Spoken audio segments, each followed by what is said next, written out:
The Mission Impossible series manages to raise the bar with each new film. I thought the series' previous film, Fallout, was the pinnacle in terms of both action and story. However, this film, while not surpassing its predecessor in storytelling, elevates the action to a whole new level, effortlessly conveying to the audience that what they're watching feels real. But how does it achieve this sense of realism? The answer is quite simple. The scenes are actually filmed as depicted. Nearly all the action scenes in the movie, whether it's car chases, action on trains, or motorcycle jumps off mountains, are shot in real locations without the use of stunt doubles. Especially noteworthy is the motorcycle jump scene, which I consider a highlight of the film. The studio even moved the filming of this scene up in the schedule because they were concerned that Tom Cruise might get injured during shooting, not wanting to waste any scene shot if something happened to him. I find this dedication invaluable. It's for these reasons that I admire and respect Tom Cruise's films, and he has done this before, with all jet scenes in a previous film genuinely shot while jets were flying, with actors learning to fly planes specifically for the film. They could have easily opted to shoot these scenes against a green screen in a studio, but they choose not to, showing their respect for cinema. Therefore, I highly recommend watching behind-the-scenes footage after the film.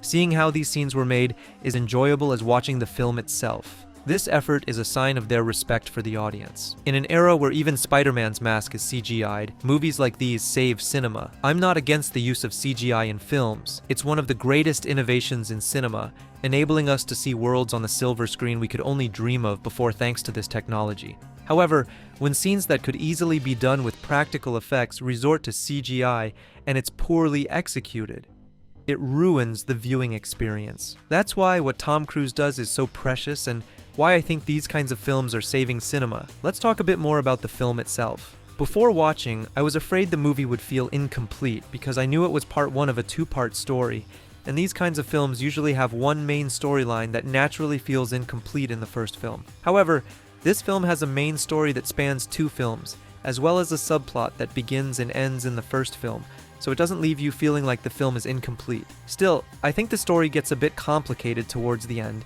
making it hard to follow along with the action. Essentially, the film becomes somewhat exhausting for the audience towards the end. There are also moments in the second half where it feels like the pace drops, which might be due to the film's length. I'm not usually one to complain about long movies. In fact, I often prefer them, but I think this film could have been 10-15 minutes shorter. Some scenes were unnecessarily prolonged, stretching events that could have been conveyed in half a minute over 1 or 2 minutes. Additionally, there are a few action scenes towards the end that I wish were done differently because, by filming so much in reality, these few seconds slightly diminish the sense of realism. But aside from these points, I don't think the film has any problems. Everything else is well executed, including the performances which, as in every Mission Impossible film, are good. Especially noteworthy are Hello and Tom Cruise, who make a great duo and carry the film. Watching scenes with both of them is genuinely enjoyable. In short, it's a well-made film with excellent action scenes and performances, a labor of love that I would definitely recommend seeing in theaters, as these kinds of films are made for the cinema.